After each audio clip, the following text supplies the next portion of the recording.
Bonjour, merci de nous retrouver au rendez-vous. En ce début d'année, je voudrais, comme de tradition, souhaiter à chacun de vous une excellente année.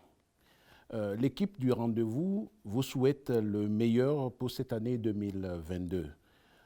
Pour ce numéro, nous recevons 3 invités que nous allons découvrir avec mon compère Patrick Tchabi, éditorialiste, analyste politique. Bonjour Patrick. Bonjour, cher Michel.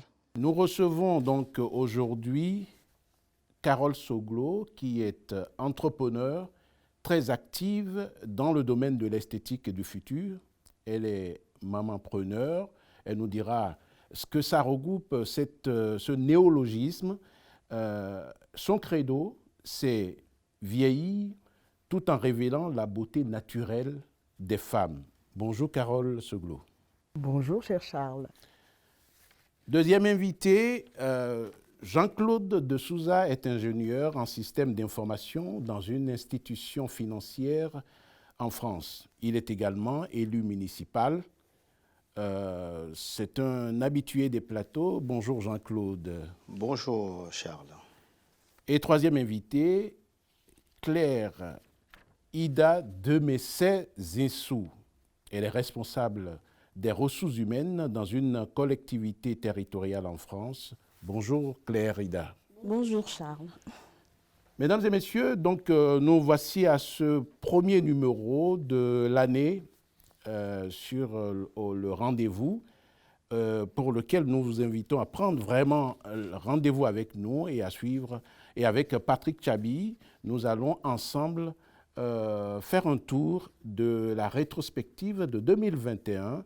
Et je voudrais demander d'entrer à chacun les vœux, comme s'il est de tradition. Quel est le vœu que chacun fait pour cette nouvelle année?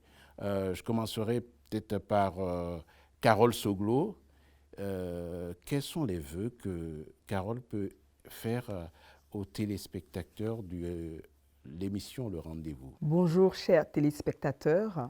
Alors, il est de tradition effectivement de souhaiter les vœux et mes vœux pour vous, c'est d'abord la santé, compte tenu du contexte actuel sanitaire, c'est fondamental. Ensuite, la paix. La paix, pourquoi? Parce que sans la paix, on n'est pas en mesure de pouvoir diffuser de l'amour. Et donc, je rebondirai sur l'amour. Donc, 2 notions qui sont fondamentales. Avec l'amour, on a la paix.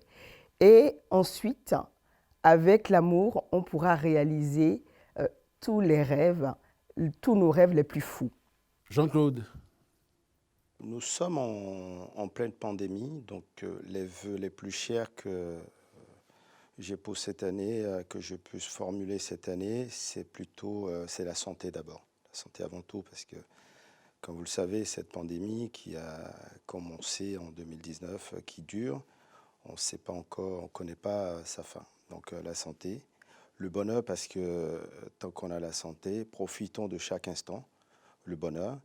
Je ne vais pas, je pense que Carole a déjà souhaité pas mal de vœux, donc je ne vais pas répéter ce qu'elle a dit. En tout cas, que l'année, nous sommes à l'aube de l'année 2022, que cette année soit meilleure que celle qu'on vient de passer.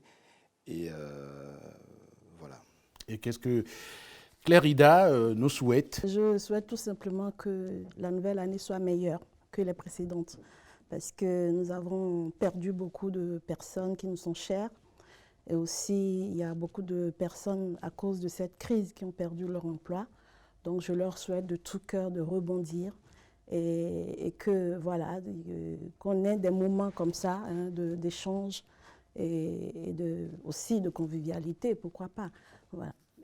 Parfait, parfait. Donc, Patrick, c'est de tradition. En plus de tous les vœux de nos amis, de nos invités, moi je voudrais m'adresser à la conscience civique des Béninois. Et parce que je sais que nous avons beaucoup de téléspectateurs béninois, c'est de dire, cette année, quelle sera ma part dans l'œuvre commune. Et comme le fait le colibri, est-ce qu'on prendra sa petite part dans l'œuvre commune? Est-ce que on fera silence face aux agissements de bien comme aux agissements de mal? Et c'est vraiment cet appel à cette conscience que je voudrais lancer, et ce serait vraiment mon vœu, parce qu'à la fin de 2022, il faut que chaque Béninois se dise, est-ce que j'ai fait ma part? C'est ça, mon vœu, cher ami. Bah, écoutez, comme les vœux sont faits, donc nous allons quand même faire, comme nous l'avons dit, la rétrospective de 2021, et je demanderai à chacun de vous ce qui a été le fait marquant, l'un ou deux ou trois faits marquants qui ont été ceux de cette année 2021, enfin l'année passée 2021 plutôt. Effectivement, il y en a plusieurs. Je retiendrai évidemment l'élection présidentielle aux États-Unis, et forcément, étant une femme, je pense à ma chère Kamala Harris, pour qui vraiment j'ai une grande admiration et qui m'inspire beaucoup. Et ensuite, compte tenu de la crise sanitaire actuelle, évidemment, ça c'est quelque chose qui, comme l'a dit tout à l'heure Jean-Claude, hein, c'est palpable, on ne sait pas quand est-ce que ça va s'arrêter, et voilà, ça fait partie vraiment des faits marquants, et comment est-ce qu'on va rebondir par rapport à cette crise, et surtout, comme je dis souvent, hein, elle est là, et c'est comme la pluie. Quand il pleut, ça ne nous empêche pas de faire ce qu'on a à faire. Donc, il faudra danser malgré la pluie. Bon, et justement, par rapport à cette crise sanitaire, Carole, j'aimerais bien que vous partagiez avec nous comment est-ce que vous avez vécu cette crise sanitaire, comment est-ce que vous l'avez gérée dans votre activité professionnelle. Il y a certainement une incidence dessus. Et comment est-ce que vous avez pu gérer par rapport à la vie professionnelle que vous avez, quelles ont été les mesures que vous avez mises en place pour pouvoir gérer cette crise sanitaire? Alors, effectivement, ça a été inattendu, hein, cette crise. Ça nous est tombé dessus comme un cheveu sur la soupe, et il a fallu effectivement trouver rapidement des solutions pour rebondir. Alors, ça tombe bien parce que j'étais moi déjà entrepreneur, donc moi j'ai depuis 12 ans bientôt, et j'ai choisi une voie. À l'époque, hein, je me suis lancée par intuition, et en fait, il se trouve que tout rentrait dans les cases. J'ai décidé de m'adosser en fait à un partenaire qui était déjà dans le digital. Donc Ethernet était déjà bien présent, et donc ça a été un facilitateur en fait durant cette crise sanitaire. Donc, j'ai piloté pas mal mon business via les réseaux sociaux, forcément. Ça m'a beaucoup aidé, et les moyens que nous avions pendant toute cette crise sanitaire, et qui perdure encore, hein, on a utilisé des moyens très simples, hein, comme WhatsApp pour communiquer, Zoom pour communiquer, Messenger, Facebook, Instagram. Donc, ce sont des outils que j'utilise aujourd'hui pour piloter mon business. Je n'ai plus besoin de me déplacer dans les différents marchés, comme voilà, l'entrepreneur classique qui se déplace avec son attaché caisse et qui va faire des études de marché, etc. Eh bien, ça, c'est terminé. Voilà, donc je peux communiquer avec la planète. Carole, vous appuyez sur les outils digitaux, donc qui finalement s'est dématérialisé. Ça n'a rien de charnel. Or, d'après ce que j'ai compris, vous travaillez quand même sur ce qui est charnel. Est-ce qu'il n'y a pas une contradiction de s'appuyer sur ces outils qui sont totalement froids, dématérialisés, et vous nous dites je veux vieillir, ou je veux rester jeune dans un corps vieux. Vieillir en forme. Vieillir en forme. C'est ça. Alors oui, c'est très intéressant ce que vous dites, parce qu'effectivement, j'ai travaillé 15 ans hein, dans la cosmétique. J'ai travaillé pour 2 grands groupes de la distribution sélective, et c'est vrai que traditionnellement, on avait l'habitude donc d'accueillir le chaland au sein des boutiques. Et ici, ce qui est intéressant, c'est que je travaille hein, dans le domaine de l'esthétique du futur, hein, avec des technologies qui se démontrent. Donc visuellement, on peut vraiment démontrer en fait l'efficacité des produits sans avoir à se déplacer ou voir rencontrer les personnes. Donc d'abord, j'ai validé moi-même les technologies sur moi, ça se voit. Donc c'est du palpable, c'est du visuel. Et forcément, quand on est soi-même le produit du produit, on nous fait confiance. Et donc c'est beaucoup plus simple. Vous avez l'air très très convaincant, mais j'avais une question quand même à vous poser. Oui. Un fond de teint, comment vous pouvez tester un fond de teint sur virtuel? Alors, on va utiliser des moyens encore simples, l'authenticité. Le fait de se mettre en avant, donc je ne vais pas hésiter à faire une vidéo, d'accord, de quoi un petit tuto de 2 minutes, et je vais prendre le produit et je vais l'appliquer directement sur moi. Donc en fait, le fait de se mettre en avant et de montrer la réalité des choses, oui, le chaland ou en tout cas le spectateur est séduit. Vous y payez de votre corps, au fait? C'est pas un problème parce que je prends soin également de mon intérieur, donc je fais en sorte d'être bien, aussi bien de l'intérieur que de l'extérieur. C'est l'expérience du concret, c'était soi-même, modèle, et effectivement, et on présente mieux ce dont on est convaincu. Merci beaucoup, Carole, de passer. Mais nous reviendrons, bien entendu, sur la vie professionnelle de Carole Soglo, qui a beaucoup de choses à partager avec nous. Jean-Claude de Souza, pour Jean-Claude, c'est quoi les faits marquants, quels sont les éléments qui ont retenu l'attention en 2021? Alors, 2021, beaucoup de faits marquants. Moi, ce qui me préoccupe aujourd'hui, en tout cas, ce qui a vraiment marqué 2021, par exemple, c'est l'état de la démocratie en Afrique après le discours de la Baule de 90. Que sont devenus ces États à qui on a dit vous devez, pour aller au développement, il n'y a que la démocratie, vous n'avez que la démocratie comme modèle. Un autre fait marquant aussi, Carole en a parlé tout à l'heure, c'est l'élection de Kamala Harris en tant que vice-présidente des États-Unis, la première femme noire. Aussi la prise d'assaut du Capitole par les soutiens de Donald Trump, la chute de Kaboul, donc la chute de Kaboul aux mains des talibans. Et il y a pas mal d'autres faits marquants, le pape qui va, la visite du pape en Irak, je pense que ça aussi c'est un fait marquant, c'est vraiment historique. La rentrée de Joséphine Baker au Panthéon, donc une femme, c'est des éléments, une femme symbolique, mais très fort, artiste, militant des droits de l'homme, des droits humains, militant de la cause noire, américaine d'origine, qui est entrée au Panthéon. Je pense que c'est un symbole. Pour ne citer que ces exemples-là, c'est fait marquant de 2021. Voilà. Claire Ida, bon, pour vous, quels sont les faits marquants, ce qui a retenu votre attention, vos préoccupations? Alors, autant de faits marquants qu'ils ont, Patrick et Carole ont déjà énumérés, mais il y a 3 faits qui, moi, personnellement, que j'aimerais faire sortir du lot. C'est d'abord notre élection au Bénin et la manière dont cela a été géré, et l'incarcération de certains opposants.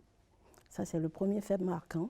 Le second fait marquant, c'est la pandémie, ce qu'elle nous a amené le comportement qu'elle nous a amené à adopter, c'est-à-dire l'isolement et puis le fait de s'isoler complètement. Et une autre façon de vivre. Une autre façon de vivre qu'on n'a jamais connue. Moi, de toute façon, depuis que je suis née, je n'ai jamais vécu une telle situation. Et évidemment, c'est quelque chose qui m'a beaucoup impressionnée lorsque les rares fois que je dois sortir pour faire mes courses, il n'y a personne dans les rues, il n'y a pas de voiture. Et ça, je trouve ça... je suis quelqu'un qui milite un peu pour la protection de l'environnement. il y a du bon, il y a aussi du... Voilà, il y a De ces l'inquiétant. avantages. Voilà. C'est Voilà. une façon ou autre, façon de... Et pour finir, le troisième fait marquant, c'est le vaccin qui a été découvert. Et toute la polémique qu'il y a autour aujourd'hui. Donc, voilà, ce sont ces 3 faits marquants que j'aimerais bien faire ressortir. On a évoqué donc les faits marquants. On va maintenant aller vers des perspectives. Malgré la crise est là, il faut gérer, il faut vivre avec. Je vous demanderai à chacun, par rapport à la situation, dans les perspectives, quelles sont les perspectives sur lesquelles on peut placer la nouvelle année 2022. Je reviens toujours à Carole, qui ouvre le bal sur les perspectives. Qu'est-ce qu'on peut entendre de 2022 ? Voilà.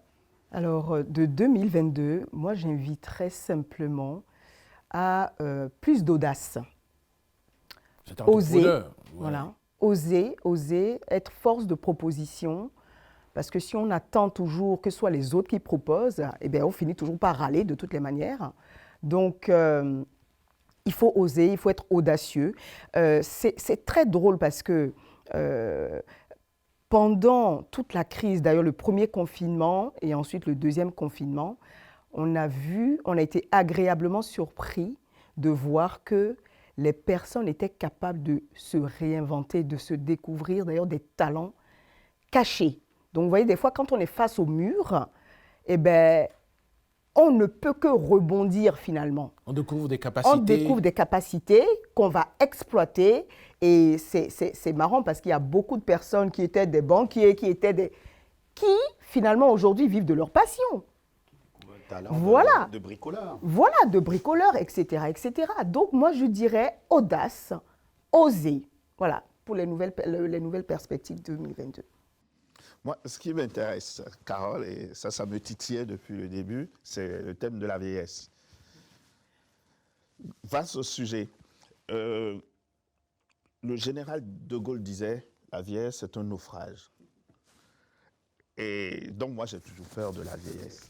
Et maintenant, j'ai en face de moi une spécialiste, une passionnée, qui veut que je ne vieillisse pas, et j'aimerais avoir tes conseils.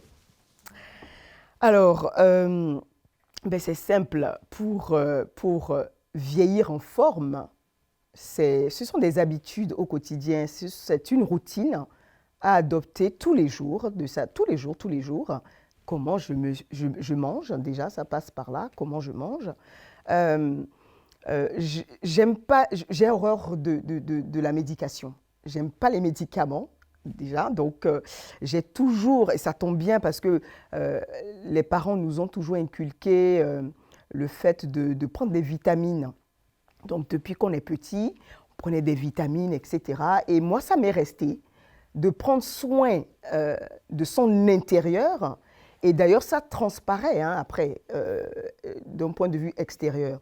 Donc oui, c'est qu'est-ce que je mets en place tous les jours pour pouvoir être en forme et vieillir. C'est sûr qu'on va vieillir, on va y arriver. Mais si on peut vieillir beau, belle, c'est encore mieux. Je rappelle que le credo de Carole, c'est vieillir en forme tout en révélant la beauté naturelle des femmes. Des femmes. Et des hommes. Et des hommes également. Ah oui, voilà la question que j'allais poser. Donc les hommes aussi font partie. Absolument. Ok. Mais est-ce qu'au-delà de ça, est-ce qu'il ne faut pas aussi faire du sport? Enfin, pour moi, c'est pour lutter contre la... On va tous vieillir, mais le sport aussi permet de se maintenir. Oui, bon, effectivement, j'ai parlé de la nutrition, de prendre soin de soi intérieur, mais évidemment, le sport en fait partie. Et je recommande vraiment de faire du sport au quotidien. J'ai été une grande sportive, d'accord? Tout le monde... Moi, je suis très curieux. J'arrive pas à situer ou à donner un sport. Je penserais par exemple à la pratique du tennis. Non. Eh bien, moi, j'ai fait beaucoup de basket. Ah oui, enfin, une belle taille qui s'y prêtait. Bon, voilà, mais je n'avais pas pensé à ça. J'ai fait beaucoup de basket et ensuite j'ai fait pas mal de l'aérobic, etc. Ça m'a permis vraiment de garder justement cet esprit sport. Mais j'ai arrêté lorsque j'ai eu ma fille qui a 15 ans, bientôt 15 ans. J'ai arrêté et puis la vie pro, la vie privée, perso a fait que j'ai arrêté. Mais attention, j'ai remplacé quand même le sport par autre chose. C'est-à-dire que je suis toujours en activité physique. Et ça, c'est quelque chose de fondamental pour moi. Donc, mes passions, c'est la danse, c'est chanter. Donc, je suis tous les jours en mouvement. Et ça, c'est très important. Mais quand on n'est pas sportif, au moins être en mouvement, que le corps bouge tous les jours. Perspective de Jean-Claude de Souza pour 2022?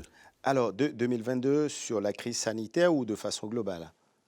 Non, 2022. Ah, 2022 déjà. Une Donc, perspective perspective, je pense que pour la crise sanitaire, tout le monde, la pandémie, tout le monde doit prendre conscience qu'il y a urgence. Les anti-vax, j'espère qu'ils vont se raviser et qu'on aille à une vaccination pour tous.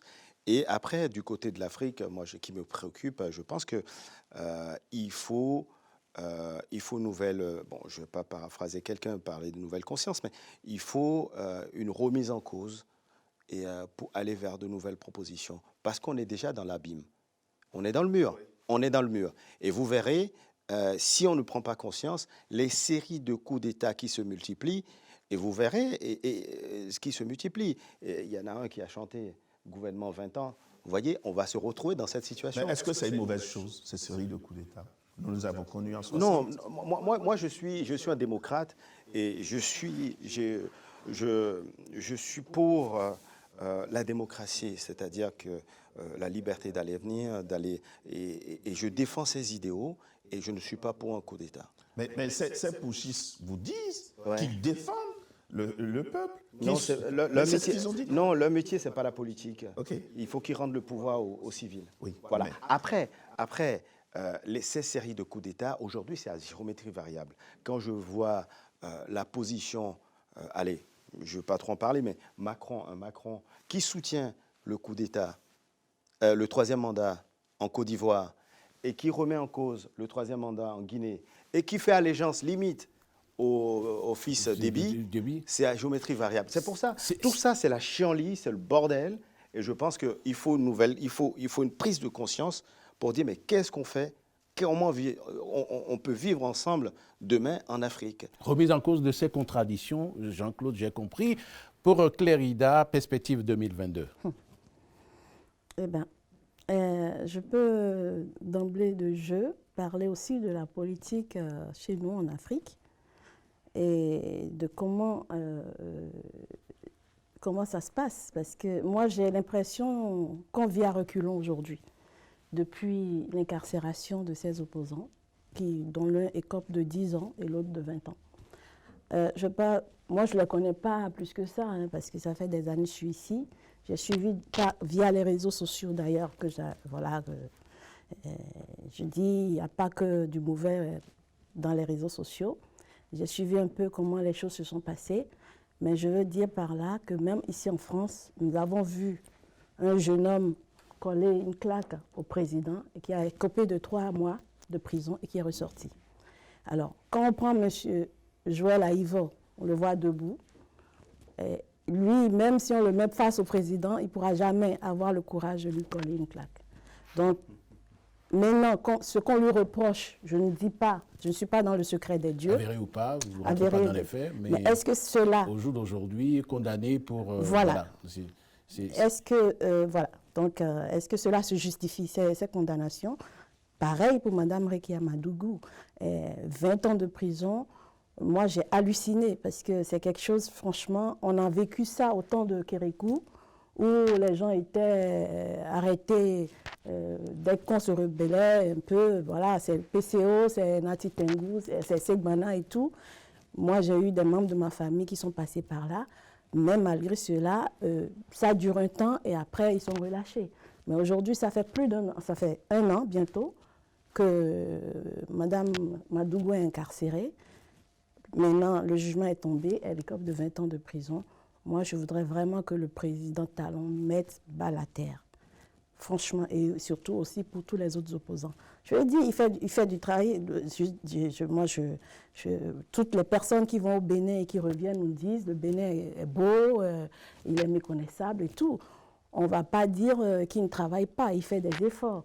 Mais maintenant, en faisant ces efforts, je veux dire, c'est comme si on vivait dans une prison dorée. Hein, vous baptisez une maison, vous mettez votre épouse dedans, elle ne manque de rien. Mais vous la méprisez. À un moment donné, elle va se rebeller. Patrick, on arrive à la fin de cette émission, donc sur des perspectives. On a entendu nos invités sur les perspectives, sur ce qu'ils souhaitent. Qu'est-ce que tu pourrais dire en perspective Moi, ce que je retiens globalement, c'est que sur la pandémie, il faut vraiment que ça se calme. C'est le vaccin, c'est les gestes barrières. Il faut oser. Il faut oser. Et donc, ce sera l'année de l'audace. Carole, ce sera l'année de l'audace, du bien-être important. Et puis, sur l'état de santé de la démocratie, certes, on arrive à la fin d'un cycle. Tout le monde fait ce constat. Il y a une série de coups d'État. Et cher Jean-Claude dit, il faut arrêter ça, aller dans des espaces de discussion et d'échange pour pouvoir imaginer un autre modèle. Parce que qu'on le veuille ou non, il faut imaginer un autre modèle. Est-ce que ça va être à travers des coups d'État ou tout de suite ayons l'intelligence collective de dire rapidement, on se met autour d'une table dans tous ces pays-là, et puis voilà, donc je dirais, IDA demande à l'administration, à nos dirigeants de mettre balle à terre, et c'est ce qu'on peut souhaiter finalement. Revenir au principe démocratique. Et je suis sûr que le président de la République va l'entendre, va l'écouter. Mais j'espère du fond du cœur. Agira. Et d'ailleurs, au passage, tout mon soutien à Joël et à Rekia. Merci à tous. Nous arrivons pratiquement à la fin de cette émission que je voudrais dédier à tous ceux qui nous ont, à titre posthume bien entendu, à tous ceux qui nous ont quittés pendant 2021. Je pense à Orlus Mabélé, je pense à Manu Dibango, je pense à Jacob Desvarieux et autres, et également à quelqu'un qui m'est très cher, Janvier Denangan, que j'ai beaucoup aimé. Et je dis à bientôt. On se retrouve pour partir de bons moments ensemble dans un autre rendez-vous. À très bientôt.